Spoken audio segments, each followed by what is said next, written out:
নমস্কার বন্ধুরা, তিতলিস অ্যাক্টিভিটি চ্যানেলে সবাইকে স্বাগত জানাই।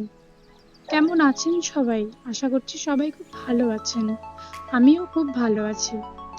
আজকে আমি পেঁয়াজ রসুন ছাড়া পনিরের একটি সহজ রেসিপি আপনাদের জন্য নিয়ে এসেছি। প্রথমে আমি ফুলকপিটা ভালোভাবে ছাড়িয়ে নিয়েছি।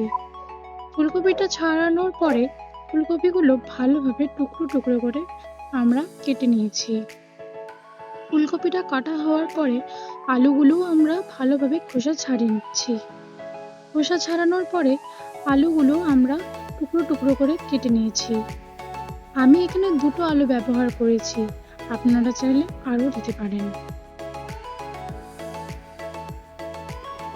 আলুগুলো কাটা হয়ে গেলে আমরা সবজিগুলো একটু জল দিয়ে ধুয়ে নিয়েছি। এবার একটা কড়াইয়ে কিছুটা পরিমাণে জল নিয়ে নিয়েছি, এতে ফুলকপিগুলো ভাপাতে দেব। আমরা ফুলকপিগুলো প্রায় 10 মিনিট মতন ভাপাতে দেব। অবশ্যই ফুলকপিগুলো আমরা একটু ঢেকে দেব। আপনারা দেখতে পাচ্ছেন ফুলকপিগুলো প্রায় হয়ে এসেছে। এবার আমরা ফুলকপিটা জল ঝরতে দিয়ে দিয়েছি। এবার একটা কড়াইয়ে কিছুটা পরিমাণে তেল নিয়ে নিয়েছি, এতে ধুয়ে রাখা আলুগুলো আমরা ভেজে নেব। একটু সামান্য পরিমাণে লবণ দিয়ে আমরা ভেজে নেব। এবার এতে ভাপিয়ে রাখা ফুলকপিগুলো আমরা অ্যাড করে দেব। আলু এবং ফুলকপি দুটোকেই ভালোভাবে একটু লাল লাল করে ভেজে নিতে হবে। ভাজা হয়ে এলে আমরা ফুলকপি এবং আলুটাকে তুলে একটা পাত্রে রেখে দিব। পনিরগুলো আমি আগে থেকেই ধুয়ে রেখেছিলাম। এবার কড়াইয়ে একটু তেল দিয়ে পনিরগুলোকে ভালো করে নুন আর হলুদ দিয়ে আমরা ভেজে নেব। আপনারা চাইলে হলুদ না দিয়েও ভাজতে পারেন, কিন্তু আমি এখানে কিছুটা পরিমাণে হলুদ দিয়েছি।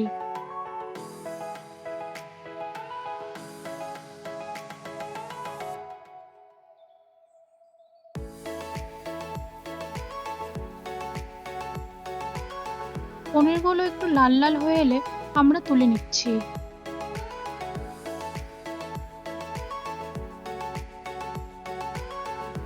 দেখতেই পাচ্ছেন পনিরগুলো খুব সুন্দর করে ভাজা হয়ে গেছে। এখন আমি সামান্য কিছু উপকরণে মশলা তৈরি করে নিচ্ছি। আমি মশলা তৈরির জন্য এখানে আদা, একটি গোটা টমেটো, কয়েকটি কাজু, কয়েকটি কাঁচা লঙ্কা এবং জিরা ব্যবহার করেছি। ভালোভাবে আমি মশলাটি তৈরি করে নিয়েছি। এবার আমি ফোড়নের জন্য দারচিনি এবং এলাচ থেতো করে নিচ্ছি। এই এলাচ এবং দারচিনি আমি ফোড়নের তেলে দিয়ে দিয়েছি।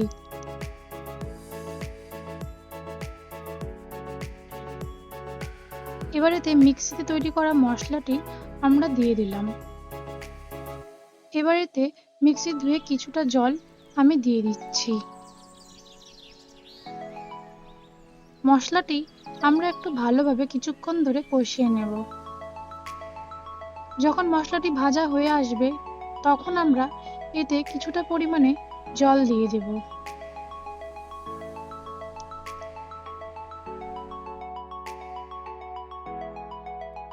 এরপর জল দিয়ে নাড়াচাড়া করে আমরা ভেজে রাখা ফুলকপি এবং আলুটি দিয়ে দিচ্ছি। আলু এবং ফুলকপি দেওয়ার পরে আমরা আরও একটু মশলাটিকে কষিয়ে নেব সবজির সাথে ভালো করে। এরপর এতে পরিমাণ মতন জল দিয়ে দিলাম। এরপর আমরা এখানে পরিমাণ মতন নুন এবং হলুদ দিয়ে দেব। আমি কষানোর সময় নুন হলুদ দেইনি, আপনারা যদি চান দিতে পারেন।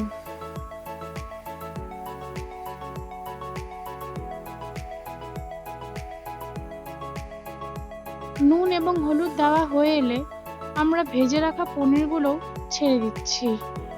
পনিরগুলো ছাড়ার পরে তরকারিটি ভালো করে নাড়াচাড়া করে প্রায় 10 মিনিটের জন্য আমরা ঢেকে রেখে দেব। ফুলকপিগুলো সিদ্ধ হয়ে এলে নামিয়ে নিন আলু ফুলকপি দিয়ে পনিরের এই সুন্দর রেসিপিটি। আপনারা চাইলে টেস্টের জন্য নামানোর আগে একটু ঘি চিনির ব্যবহার করতে পারেন। এই ছিল আমার আজকের রেসিপি। আপনাদের যদি রেসিপিটি ভালো লেগে থাকে তাহলে অবশ্যই একটি লাইক করে দেবেন।